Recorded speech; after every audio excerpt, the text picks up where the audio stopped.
नागपुर कस्बे में पिंकी नाम की लड़की अपनी अम्मी के साथ रहती थी। वो कस्बे में एक मदरसे के बाहर बर्गर कचौड़ी बेचा करती थी। गर्मा गर्म कचौड़ी बर्गर ले लो, जो एक बार खाएगा वो खाता ही रह जाएगा। आओ आओ, गर्मा गर्म कचौड़ी बर्गर ले लो। मदरसे की छुट्टी के बाद सारे बच्चे उसके ठेले के पास आकर गरम गरम कचौड़ी बर्गर खा रहे थे। पिंकी, जरा मुझे एक प्लेट कचौड़ी बर्गर दे दो। ऐसे ही सारे बच्चे कचौड़ी बर्गर बड़े ही मजे से खाते थे। इतना ही नहीं, उस कस्बे के लोग भी वो कचौड़ी बर्गर खाने आया करते थे। पिंकी बेटा, ले जाने के लिए कचौड़ी बर्गर पैक कर दो।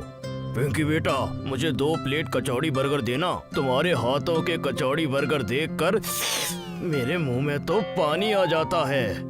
शुक्रिया काका। मदरसे के बाहर रेखा और उसकी बहन शिखा भी कचौड़ी बर्गर बेचा करती थी। उनकी बिक्री बहुत कम होती थी। ये सब देखकर रेखा और शिखा बेहद जला करती थी। जरा इसके ठेले पर तो देखो कैसी भीड़ लगी है। सारे के सारे लोग उसी के ठेले पर जाते हैं। हाँ दीदी, सुबह से आज हमारी दुकान में कोई कचौड़ी खरीदने नहीं आया। अपनी दुकान चलाने के लिए कुछ न कुछ तो करना ही पड़ेगा। पिंकी कचौड़ी बर्गर बेचकर घर वापस आती थी और अपनी बीमार अम्मी का ख्याल रखती थी। जानती है अम्मी, आज मेरे हाथ की कचौड़ी बर्गर खाकर लोगों ने बेहद तारीफ की और मेरे सारे कचौड़ी बर्गर बिक गए। ये तो बेहद अच्छी बात है। मैं मालिक से दुआ करूंगी कि तुम्हारी दुकान ऐसे ही चलती रहे। कुछ ही दिनों बाद उसकी अम्मी की तबीयत बिगड़ जाती है और पिंकी उन्हें सरकारी दवाखाना में ले जाकर उनका इलाज करवाती है, जिसकी वजह से वो कचौड़ी बर्गर की दुकान नहीं लगा पाती। उधर रेखा इस बात का फायदा उठाकर लोगों को अपने दुकान की तरफ बुलाती है। आओ आओ, मेरे कचौड़ी बर्गर एक बार खाओगे तो बार बार खाओगे। रेखा दीदी, कचौड़ी बर्गर दे दो मुझे 1 प्लेट। अभी देती हूँ, जरा रुक जा। उसके हाथ के कचौड़ी बर्गर खाकर बच्चे बोलते हैं, ये कैसी कचौड़ी बर्गर बनाई है? ऐसी कचौड़ी बर्गर खा के तो हमारा पेट ही खराब हो जाएगा। तुम पिंकी दीदी के जैसे कचौड़ी बर्गर नहीं बना सकती। रेखा के हाथ के कचौड़ी बर्गर किसी को पसंद नहीं आए। उधर पिंकी की अम्मी ठीक होकर घर वापस आ जाती हैं और पिंकी दूसरे ही दिन कचौड़ी बर्गर बेचने वहाँ वापस जाती है। गर्मा गर्म कचौड़ी बर्गर ले लो। बच्चे पिंकी को देखकर दौड़े चले आते हैं। दीदी, तुम्हारे हाथ की कचौड़ी बर्गर खाए बिना हमको अच्छा नहीं लग रहा था। चलो चलो, अब जल्दी से कचौड़ी बर्गर दे दो। देखते ही देखते वहाँ के सारे कस्बे वाले और सारे बच्चे वहाँ कचौड़ी बर्गर खाने आ जाते हैं, जिसे देखकर रेखा कहती है, जरा देखो तो सही, मेरे हाथ के कचौड़ी बर्गर किसी ने नहीं खाए। और ये पिंकी के आते ही उसके ठेले पर ऐसी भीड़ लग गई। इसे तो मजा चखाना ही होगा। रेखा पिंकी को मजा चखाने के लिए एक प्लान बनाती है और वो मौका देखते ही पिंकी के कचौड़ी बर्गर में दवा मिला देती है, जिससे लोगों के पेट में दर्द होने लगता है। अरे ये क्या? पिंकी की कचौड़ी बर्गर खाकर तो मेरे पेट में दर्द हो रहा है। अरे हाँ, आपने सही कहा, मेरे भी पेट में दर्द होना शुरू हो गया है।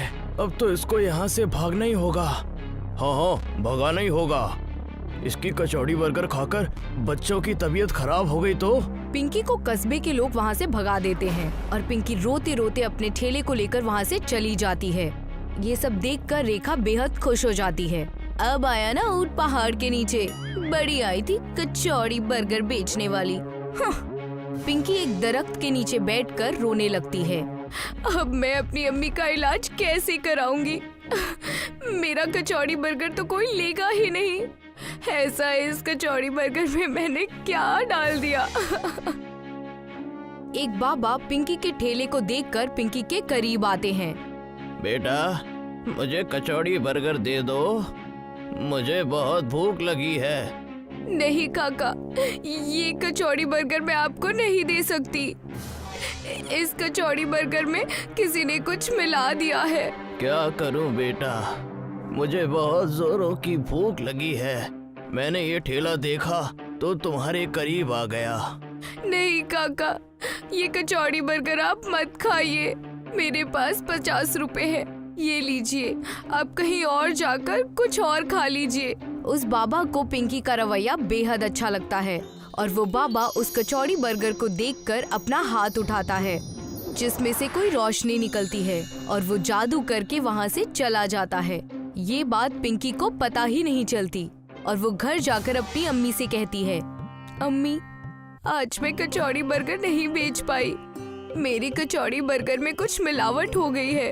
जिसकी वजह से लोगों के पेट खराब होते जा रहे हैं, इसलिए मुझे वहाँ से भगा दिया गया। क्या कचौड़ी बर्गर में मिलावट? तुम मुझे जरा खिला तो मैं भी तो देखूं इस कचौड़ी बर्गर में क्या मिलावट है। पिंकी वो कचौड़ी बर्गर अपनी अम्मी को लाकर देती है।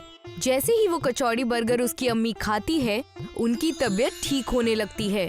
देखो, मुझे तो कुछ भी नहीं हुआ, ना मुझे पेट में दर्द हुआ, ना ही मेरी तबीयत बिगड़ी। क्या अम्मी, तुम सच कह रही हो?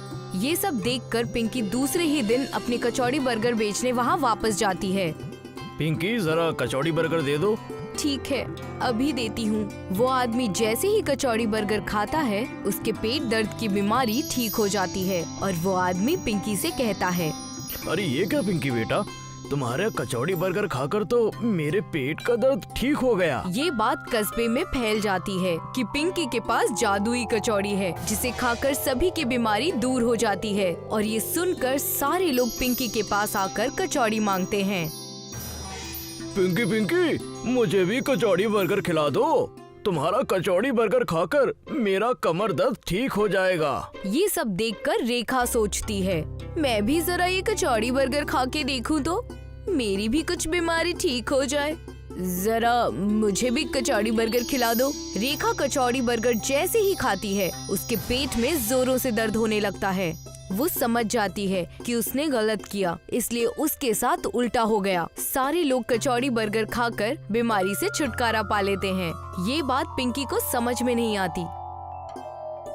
अगले दिन बाबा पिंकी के पास फिर से आते हैं। पिंकी बेटा, मुझे 50 के कचौड़ी बर्गर दे दो। अरे बाबा, आप तो वही हो ना जो उस दिन मेरा कचौड़ी बर्गर खाना चाहते थे, और कचौड़ी बर्गर खराब होने की वजह से मैंने आपको मना कर दिया था। हाँ पिंकी, मैं वही हूँ। इतना कहते ही वो बाबा एक परी के रूप में आ जाते हैं। अरे ये क्या, आप परी बन गई? आप कौन हैं? हाँ पिंकी, मैं बाबा नहीं, मैं एक परी हूँ। तुम्हारी शराफत देखकर मैं बेहद खुश हुई, इसलिए मैंने तुम्हारे कचौड़ी बर्गर को एक जादुई कचौड़ी बर्गर के रूप में बदल दिया था, जिससे जो भी शरीफ इंसान वो कचौड़ी बर्गर खाएगा, उसकी सारी बीमारी दूर हो जाएगी।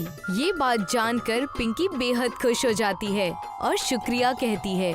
वो जादुई कचौड़ी बर्गर से अपनी अम्मी और सारे लोगों की बीमारी ठीक करती है।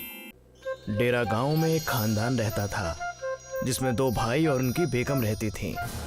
अशोक बड़ा भाई था, वो घर की बागडोर संभालता था। अशोक तरबूज उगाता था। अजय, जो कि उसका छोटा भाई था, बड़े भाई की वो खेती में मदद करता था, पर वो मन से काम नहीं करता था, जिसकी वजह से हमेशा कुछ न कुछ गड़बड़ होती थी। अशोक और अजय पूरा दिन खेत में ही रहते थे। एक दिन अशोक को कुछ काम से बाहर जाना पड़ा। मैं खाद और बीज के काम से बाहर जा रहा हूँ, तुम खेत का और तरबूजों का ख्याल रखना, मैं कुछ दिनों में वापस आ जाऊंगा। जी भैया, आप बेफिक्र होके जाइए, मैं बिल्कुल ख्याल रखूंगा। अशोक काम से चला जाता है, लेकिन अजय ठीक से तरबूज की उगाई का ख्याल नहीं रखता। वो न वक्त पर पानी देता और ना ही छोटे कीड़ों से उसे बचाता है। भैया, मैं देख रही हूँ कि आप फसल का ठीक से ध्यान नहीं रख रहे हैं। वो देखने के लिए नहीं है, ऐसे में तो फसल बर्बाद हो जाएगी। भाभी, आप फिक्र ना करें, फसल सही है, उसे कुछ नहीं हुआ है। अजय ऐसी नादानी में फसल का नुकसान कर देता है। एक दिन अशोक के आने से पहले जब अजय फसल को देखने जाता है, तो जितने भी बीज रखे थे और तरबूज आए थे, वो सब खराब हो जाते हैं। अरे ये क्या हो गया, मेरी थोड़ी सी नादानी की वजह से पूरी फसल खराब हो गई। अब मैं भैया को क्या जवाब दूंगा। अगले दिन अशोक आ जाता है। अशोक ये सब देखकर बहुत नाराज होता है। मैंने तुम्हें ठीक से ख्याल रखने को कहा था, लेकिन तुमने फिर भी नादानी की। अब इसकी भरपाई कौन करेगा? क्या खाएंगे हम? अब कहाँ से कमाई होगी? भैया माफ कर दीजिए, अगली बार से नहीं होगा। अगली बार का मौका नहीं दूंगा मैं। तुम अब मेरी मदद नहीं करोगे। जाओ अपना खुद का काम ढूंढो और कमाओ, मैं इसमें से कोई हिस्सा नहीं दूंगा तुम्हें। अजय दुखी होकर वहां से चला जाता है। अजय बहुत दिनों तक दूसरा काम ढूंढता है, लेकिन किसी और के यहाँ काम ना मिलने पर और भाई के भी अपने पास ना रखने पर वो निराश होकर घर वापस लौट आता है। मैंने बहुत दिनों से जगह जगह पर काम ढूंढा पर कहीं पर काम नहीं मिला। अब तो घर का राशन भी खत्म हो गया है, क्या खाएंगे हम। तभी अजय की पत्नी को एक तरकीब सूझती है। मेरे अब्बू के पास आलू की खेती है, हर वक्त बहुत से आलू उनके पास बच जाते हैं। उनसे आलू लेकर हम भेलपूरी बनाकर गांव में बेच सकते हैं। वैसे भी हमारे गांव में कोई भेलपूरी वाला नहीं है। हाँ, तुमने एकदम सही कहा, हम ये सब कर सकते हैं। अगले ही दिन अजय अपने ही पत्नी के मायके से बचे हुए आलू ले आया और एक ठेला लगाकर भेलपूरी बेचने लगा। अजय का धंधा चलने लगा। गांव के बहुत से लोग उसके पास खाने आने लगे। अब हमारा काम अच्छा चल रहा है। अगर तुम्हें भी मदद के लिए आना है तो आ सकती हो। हाँ, क्यों नहीं। ग्राहक इतने बढ़ गए कि अजय की पत्नी को भी उसकी मदद के लिए आना पड़ा। लेकिन कुछ ही दिनों में ग्राहक कम होने लगे। अरे, कुछ दिनों से ग्राहक बहुत कम हो गए हैं। ऐसे तो हमें दुकान बंद करनी पड़ेगी। मैंने सुना है कि हमारे गांव में ही हमें देखकर किसी ने भेलपूरी की दुकान खोल दी है। अगर ऐसी बात है तो हमें कुछ तो अलग करना पड़ेगा। क्या हमें एक के साथ एक भेलपूरी फ्री देनी चाहिए? नहीं, ऐसे तो हमें बहुत नुकसान हो जाएगा। तो फिर क्या करें जिससे हमारा काम बंद होने से बच जाए? हमें कोई और तरकीब ढूंढनी होगी। अजय अपने खेत के पास से ही गुजर रहा होता है। अपने भाई से उसका हालचाल पूछने जाता है। कैसे हो भैया? अब मैं ध्यान लगाकर अच्छे से काम करने लगा हूँ। आप कैसे हो और काम कैसा चल रहा है? काम तो अच्छा चल रहा है, लेकिन हमारे सारे तरबूज नहीं बिक रहे और जब तक और ऑर्डर आता है तब तक वो पड़े हुए तरबूज खराब हो जाते हैं। तुम्हारा अच्छा है, तुम्हें इसकी फिक्र नहीं। अरे भैया, ये तो बहुत नुकसान हो रहा है, मैं कुछ करता हूँ। अजय घर जाकर अपने खेत के बारे में सोचता है।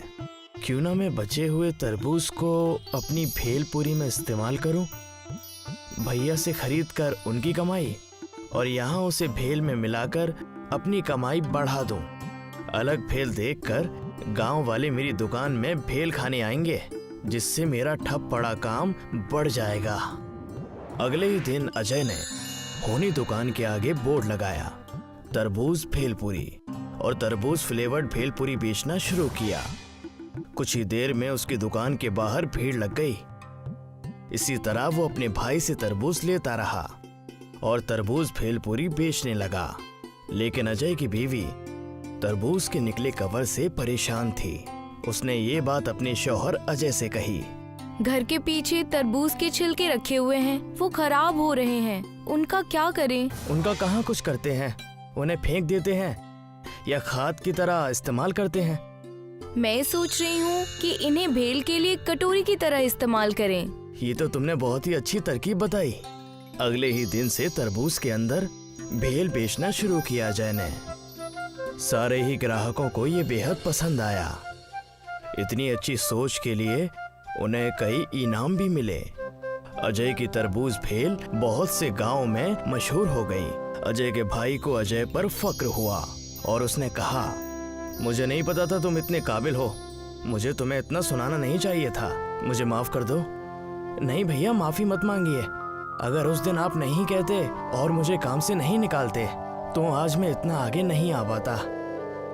इस सब के बाद दोनों एक अच्छे खानदान की तरह साथ में रहने लगे और अपना काम और भी गांव में बढ़ाने लगे। शोलापुर नाम के गांव में गोविंद रहता था। वो डोसा बेचने का कारोबार करता था। आदतन गोविंद बहुत ही सीधा था, इसीलिए हमेशा अपनी दुकान को लेकर वो परेशान रहता था। गोविंद हमेशा तरह तरह के डोसे बनाया करता था ताकि उसकी ग्राहकी चल सके, मगर गांव के लोगों को सस्ता और टिकाऊ खाना खाने की आदत थी। लोग घर का दाल चावल ज्यादा पसंद करते थे, इसी वजह से गोविंद की दुकान चलती नहीं थी। गोविंद की डोसे की दुकान ना चलने की वजह से गोविंद और उसके बेटे विकास ने एक फैसला किया। पिताजी, हमें अब डोसा का कारोबार गांव में नहीं शहर में जाकर करना चाहिए, क्योंकि यहाँ के लोग बहुत कंजूस हैं। मैंने शहर में देखा है कि वहाँ के लोग ज्यादातर बाहर का ही खाना खाते हैं और अब तो मोबाइल से ऑर्डर करके भी मंगा लेते हैं। अरे जानता तो मैं भी हूँ, मगर उतने पैसे कहाँ से लाऊंगा बेटा। नई जगह, नया घर, अरे व्यापार जमाना इतना आसान नहीं है जितना तुम सोच रहे हो। जी पिताजी, आपकी बात तो दुरुस्त है, मगर हमें कुछ और भी सोचना होगा। गोविंद और विकास दोनों बात कर ही रहे थे कि उनके घर मालती, जो उसी गांव में आइसक्रीम बेचा करती थी, वो आ गई। मालती और मालती की बेटी महिमा उसी गांव में रहते थे। महिमा शहर में बीए की पढ़ाई कर रही थी। क्या बात हो रही है अब्बू और बेटे में? सब कुछ ठीक तो है? अरे अरे आओ आओ मालती बहन आओ। कुछ नहीं, बस मैं विकास को कारोबार के बारे में थोड़ा सा सिखा रहा था। आप तो हमेशा ही व्यापार, काम और पैसा, वो सब छोड़िए। ये देखिए के लिए क्या लेकर आई हूँ।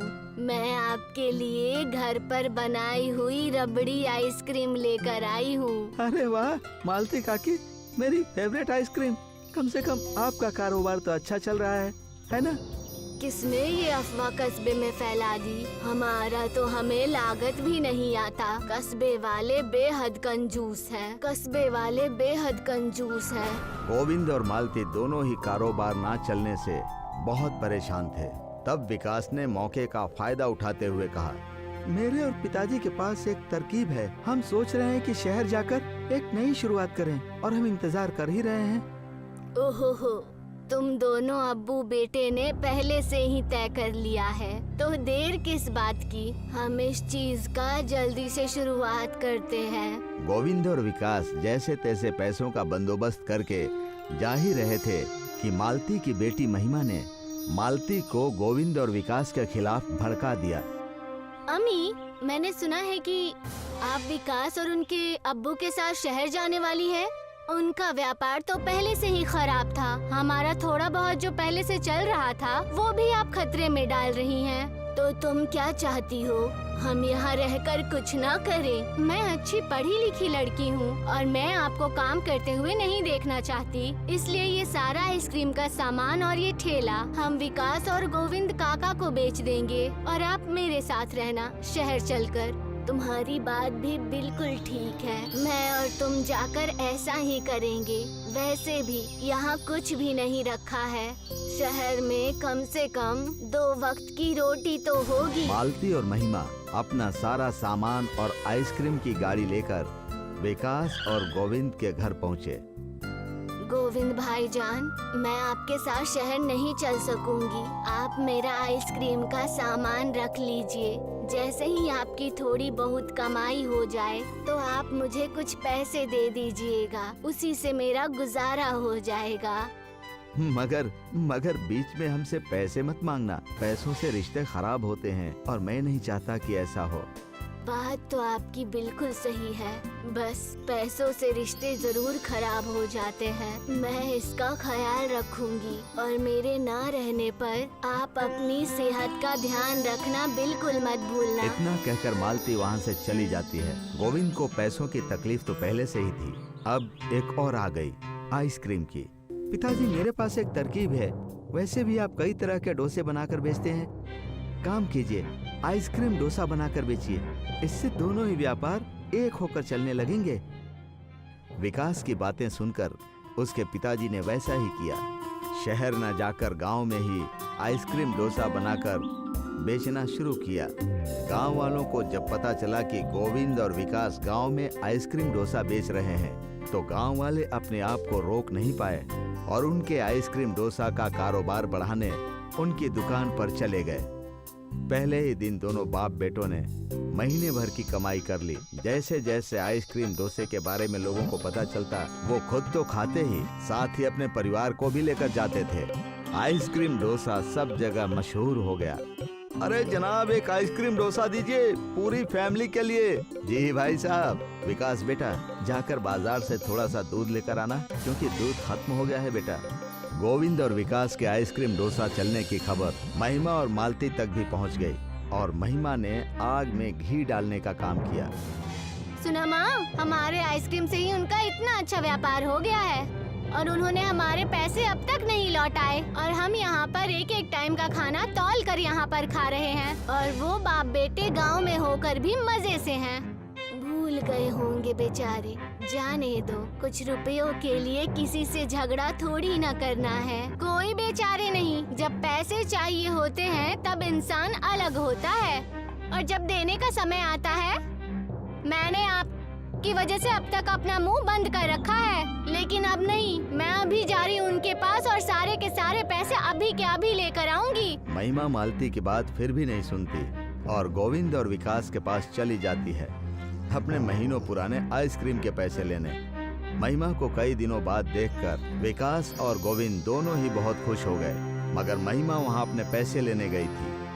काका, मुझे मेरे आइसक्रीम के पैसे दे दीजिए बस। मैं नहीं चाहती कि आपके और हमारे परिवार के बीच में पैसों को लेकर झगड़ा हो। मगर तुम इतने गुस्से में क्यों हो? विकास बेटा, इनके पैसे देकर यहाँ से इन्हें रफा दफा करो। ये क्या है? मैं यहाँ सिर्फ आइसक्रीम के पैसे नहीं, बल्कि आइसक्रीम डोसा के व्यापार में हिस्सा मांगने आई हूँ। आखिरकार हमने तय किया था कि सब साथ में व्यापार करेंगे, और अब आप हमें हमारा हिस्सा देने से मना नहीं कर सकते। महिमा की बातें सुनकर गोविंद और विकास दोनों ही दंग रह गए और वो समझ ही नहीं पाए ये इशारा किसकी तरफ है। और उसी वक्त मालती वहाँ पर आ गए। इस चुड़ैल को तो मैं देख लेती हूँ। गोविंद भाईजान, आप उसकी फिक्र मत कीजिए। आई बड़ी हिस्सा मांगने वाली। सुबह उठकर बिस्तर तक उठाने को नहीं होता है, और तुम हिस्सा मांग रही हो। मालती महिमा को लेकर जा ही रही थी कि गोविंद ने उन्हें रोक दिया। अरे ठहरो बच्ची ठहरो, मैं पहले से ही विकास और मालती की आइसक्रीम डोसे की एक बड़ी सी कैंटीन खोलने को सोच रहा था। सच, आज आपने मेरी बेटी की भी किस्मत चमका दी। हमेशा मैं आपकी शुक्रगुजार रहूंगी। माफ कर दीजिए मुझे काका, मैंने बेहद बड़ी गलती कर दी। अरे इसमें माफी मांगने की क्या बात है, यह सब तो जिंदगी में चलता ही रहता है। इतना सुनते ही महिमा की आंखों में आंसू आ जाते हैं। फिर विकास और महिमा मिलकर आइसक्रीम और डोसा की बड़ी सी कैंटीन खोलते हैं और खूब कारोबार करते हैं। अब इस व्यापार में तुम हमेशा मेरा साथ देना, और मैं तुम्हारा दूंगी। अगर तुमने कोई चालाकी की तो तुम्हारी खैर नहीं। और उसके बाद सभी मिलकर खिलखिलाकर हंसने लगते हैं, और फिर महिमा और विकास का व्यापार बेहद अच्छा चलने लगता है।